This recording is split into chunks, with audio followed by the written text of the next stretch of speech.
سب سے پہلے اللہ کیا کہتا ہے مسلمان اپنے مسلم ہونا ثابت کرنے کے لیے کہ میرا اللہ سے ریلیشن ہے، اللہ نے کہا کہ 5 ٹائم نماز پڑھنی پڑے گی. اور یہ 5 ٹائم نماز کیوں رکھی ہے پتہ ہے آپ کو؟ کیونکہ وقت میں بہت بڑی تبدیلی ہوتی ہے. اللہ کہتے ہیں جب بھی اس کائنات میں بڑی تبدیلی ہوگی تو سب سے پہلے میرے سامنے سجدہ کرو گے، اس کے بعد اپنے کاموں میں لگو گے. تبھی تو قرآن کہتا ہے اقیم الصلاۃ لدلوک الشمس الی غسق اللیل، نمازوں کو قائم کرو دلوک شمس، سورج ڈھلکنے کے وقت، الی غسق اللیل، اور راتوں کے اندھیروں میں. تو غسق اللیل میں 2 نمازیں آ گئیں، مغرب اور عشاء. یہ دونوں رات کی نمازیں ہیں، لیکن ان دونوں کے اوقات میں بڑا فرق ہوتا ہے. مغرب میں فل اندھیرا نہیں ہوتا لیکن روشنی بھی نہیں ہوتی، بہت زیادہ وقت میں تغیر ہو جاتا ہے. اور غسق جو ہے لیل جب انتہائی درجے کی ہوتی ہے تو وہ عشاء کا وقت جب بالکل کیا ہو جاتا ہے، اندھیرا. آگے اللہ کہتے ہیں وقرآن الفجر، اور پھر فجر کا وقت بالکل ڈیفرنٹ ٹائم ہوتا ہے. مغرب کا وقت باقی اوقات سے بالکل مختلف ہے. سورج ڈھل گیا، غروب ہو گیا، لیکن ابھی روشنی ہے، اندھیرا شروع نہیں ہوا. پھر گھپ اندھیرا ہو گیا. یہ کیا ہے؟ یہ بڑا تغیر ہو رہا ہے زمین کے اندر. تغیر سمجھتے ہو؟ تبدیلی، چینجنگ. آسان لفظ استعمال کرنا چاہیے مجھے بھی. بڑی چینجنگ آ رہی ہے ٹائمنگ میں، اور اس سے انسان کے جذبات میں اور احساسات میں بڑا فرق پڑتا ہے. ظہر کا تو فجر کا وقت بالکل ڈیفرنٹ ہے، ابھی دن طلوع ہونے والا ہے. پھر سورج ہوتے ہوتے جب ڈھلکتا ہے نا، بالکل بلندی پہ پہنچ کے تیز تپتی ہوئی دھوپ ہوتی ہے جس کو اللہ دلوک شمس کہہ رہے ہیں. دلوک کہتے ہیں ڈھلکنا.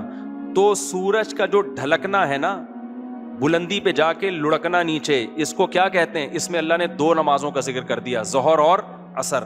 اس لیے کہ دلوک جو معتد بھی ہوتا ہے، گاڑی اردو پھر استعمال کر رہا ہوں، معتد بھی قابل ذکر دلوک، وہ ایک عصر میں ہوتا ہے، ایک ظہر میں ہوتا ہے. میں نے وہ کلپ ریکارڈ کروایا تھا نا عاقب سعید کو کہ 5 نمازیں اپنے ٹائم پر ہیں، اور یہ قرآن کی عیسائی سے ثابت ہے کہ نمازوں کے 5 ٹائم ہیں، 3 ٹائم کی نمازیں قرآن میں نہیں ہیں. تو اس پہ میں نے کہا تھا کہ دلوک شمس ہے نا، سورج کا ڈھلکنا، تو معتد بھی ڈھلکنا، قابل ذکر ڈھلکنا ایک ظہر کے وقت ہوتا ہے، ایک عصر کے وقت. کیونکہ عصر کے وقت 45 پہ آ جاتا ہے، اور ظہر کے وقت بلندی پہ جا کے ڈھلکتا ہے. تو اس کے نیچے کے لوگوں کے کمنٹس آئے ہوئے تھے کہ اگر قرآن کا یہ مطلب ہے ڈھلکنے کے وقت، تو پھر تو ہر وقت سورج ڈھلک رہا ہے. سمجھ میں آیا پاگل کسے کہتے ہیں؟ یہ ہے مجتہدین. یعنی ان کا دعویٰ یہ تھا کہ 3 وقت ہیں نماز کے قرآن میں، ظہر ہے اور عشاء ہے اور فجر ہے. وہ 3 وقت سے یہ ثابت کرنا چاہتے ہیں کہ ظہر عصر ملا کے پڑھ لو اور مغرب عشاء ملا کے پڑھ لو. اصل میں 3 ٹائم ہے. یہ غلط ہے. دلوک شمس کا لفظ ہے قرآن میں، اور دلوک سے مطلق دلوک مراد ہے، اور مطلق سے فرد کامل مراد ہوتا ہے. جو معتد بھی، دیکھو فرد کامل کو میں مثال سے سمجھاتا ہوں. پہلے میں یہ جنہوں نے اعتراض کیا نا اٹھ پٹانگ قسم کا، ان کے اعتراض کا جواب دوں. یہ کہتے ہیں ہر وقت، واقعی ہر وقت تو دلوک ہو رہا ہے، لیکن اس کا تو کوئی بھی قائل نہیں ہے. ایسے تو 1 کروڑ نمازیں ہو جائیں گی. ابے سورج بلندی پہ جا کے جب تک پورا غروب نہیں ہوتا تو ہر سیکنڈ ڈھلک ہی رہا ہے نا، تو کیا ہر سیکنڈ میں نماز پڑھیں گے؟